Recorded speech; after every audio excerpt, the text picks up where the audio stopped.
Hugh takes everybody in like a family. So then everybody feels this comfortability. So every day was like this big family on set. Thank you, honey. You're welcome, baby. You know who you'd be perfect for? Neil Diamond. We fill it up with only two. I did not know the story. I had never seen the documentary. What inspired you to get this going and, enlist some It's pretty... this man right here. Came in to see us. We had just done Dolomite with him and had an amazing experience. You sometimes love your director and you sometimes don't. We loved this guy. He was just amazing to be with and work with.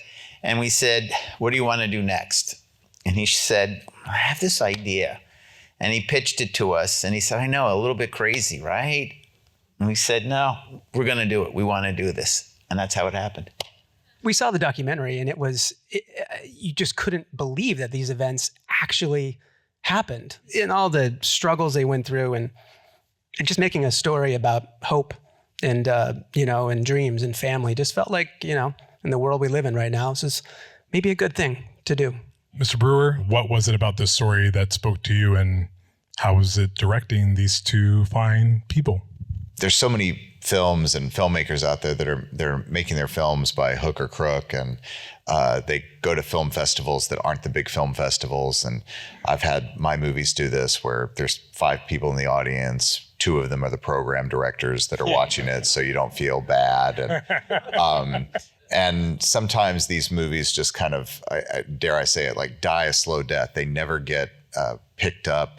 I saw it at the small film festival, and I kind of did the same thing that probably you did while watching it. I thought that it was just going to be kind of like a fun, entertaining movie about a Neil Diamond tribute band. And then this family just started to really move me. And there was something about seeing the fact that they just didn't have any money. They were constantly struggling. There were times that you just kind of wanted to stop and say, like, please stop dreaming this. You're going to get so hurt. The only way that I could really get this movie is you would email Greg Coase, who made the documentary. He would burn a DVD and he'd mail it to you.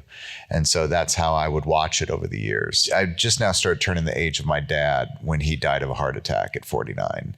And so I was thinking now's the time to maybe do that thing that I did with Hustle and Flow, where it's going to be really hard to get a movie going, but I had to kind of declare it and say, this is really what I want to do next. And luckily I had 2 really great producers.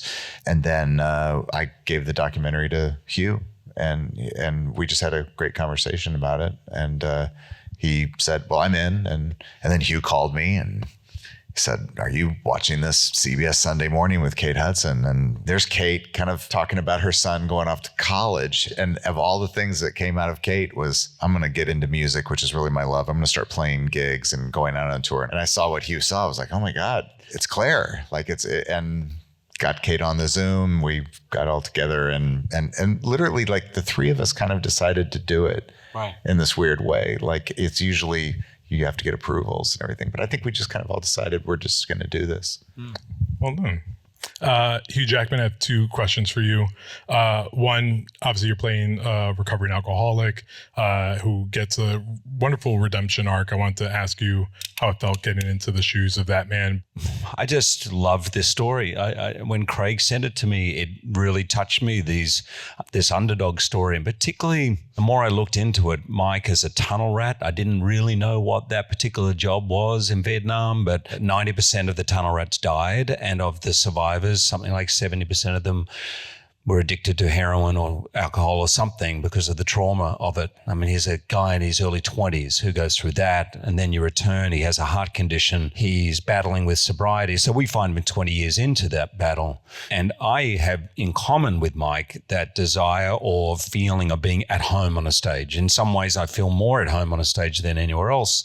And I've always known that since I was a kid. I sort of knew I'd be up there. A lot of the left turns for Mike were really, really difficult. And here's a man who doesn't know if he's got it tomorrow, but he never lets go of that dream. I feel as though, Kate, you've been preparing for this maybe your entire life for this role.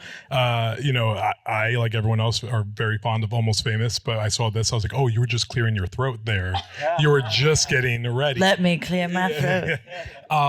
But talk to me about the difficulty of portraying this woman and some of the big emotional ups and downs you have to do throughout. How did you properly prep for them?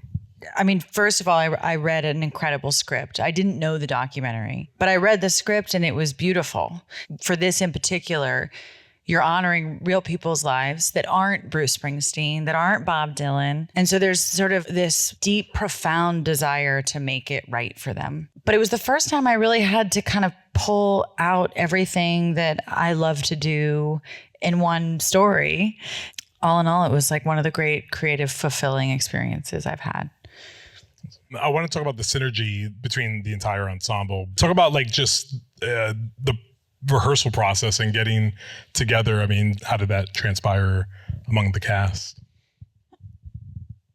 I mean, it started with us in the recording studio. Yeah. The studio is kind of the most vulnerable place to do things because you have to make a ton of mistakes to get at something right. And then the other actors would come in. I remember we were all hanging out there in between takes, and Michael Imperioli, who's really a great musician, he would come in and play. So we were all sort of hanging out there, which sort of made sense for this family where creation and music was part of their DNA. We would work on the accents in between music takes, and the best moment was when the real Rachel called me. I said, "You're on with Kate Hudson and Hugh Jackman," and then she was like, "Oh my God!" I was like, and then everybody started to hear that. Oh, I guess our accents are right on. It was really a great way to get us all feeling like we were making the same movie. And we didn't really rehearse, we just really did that and had conversations, and then just went right into filming. We all hung out together all the time on set. It was fantastic. I also feel like they're the chosen family of it. Like for me personally, I was raised by someone who wasn't my father. And like, there's something about this story where someone takes on someone else's kids that really moved me. And on set, Hugh takes everybody in like a family. And so then everybody feels this comfortability. And so every day was like this big family on set. Thank you, honey. You're welcome, baby. It's Papa Hugh. Final question, and I think this is probably going to be the hardest question. Favorite Neil Diamond song? I think we all have the same answer. I think you and I have the same answer. Oh. I say it. I am I said. I am. Oh, yeah, it's the same. Yeah. I asked Neil the same question. Oh. I said, what was your favorite song that you wrote and to perform? And he said, it was I Am, I Said. And his reason was that it was the hardest song for him to sing because he was going through such a challenging time. And he couldn't figure out the lyrics. Like he had the music, but he couldn't figure it out. And then it was just like, it came to him and he said it was like God wrote that song. And so that was pretty cool. When we shot that wedding scene, right, in the banquet hall, we had, 100 extras, and we were in Jersey, and the beefy, tough guy Teamsters on the crew. So we start shooting Sweet Caroline. Hugh and Kate are up on stage in the wedding scene. They're singing Sweet Caroline, and the entire crew started singing along. It was crazy. And obviously breaking all the rules, like you're not supposed to sing, but everybody got so caught up in it, and it was just incredible. I remember Craig and I looked at each other like, I think we might have something here. Like, yeah, it was cool. Well, you guys did have something. You guys do have something. It's great. Ladies and gentlemen, one more time. Entire film crew, actors from Song Sung Blue, thank you very much for coming out tonight.